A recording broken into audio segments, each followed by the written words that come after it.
জীবিকার তাগিদে প্রতি বছর বাংলাদেশ থেকে লাখ লাখ মানুষ আসেন মরুর দেশ সৌদি আরবে। বিভিন্ন কোম্পানি ও বাসাবাড়ির কাজের পাশাপাশি নিজ উদ্যোগে ছোট পরিসরে অনেকে করছেন ব্যবসা বাণিজ্য। বিকিনি ভালো হয় 300-400-500 এই পরিমাণ। বাংলার কত 3-4-12,000 করে পড়তায় চলতেছে আলহামদুলিল্লাহ ভালো। পুরুষের পাশাপাশি নারীরাও আসেন নিজেদের ভাগ্য বদলের আশায়। তেমনি একজন লিজা আক্তার অর্থনৈতিকভাবে স্বাবলম্বী হওয়ার আশায় এসেছেন সৌদি আরবে।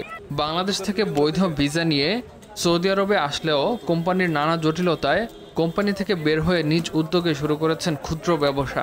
এখানে আমি প্রথম কোম্পানি ভিসায় এসেছিলাম, সেখানে সুযোগ সুবিধা ভালো না থাকার কারণে আজকে আমি ফ্যামিলিদের সাথে ফুচকা, ঝালমুড়ি, আম মাখা, পেয়ারা মাখা, ডিম সিদ্ধ এগুলো বিক্রি করি। আলহামদুলিল্লাহ চলে যায়।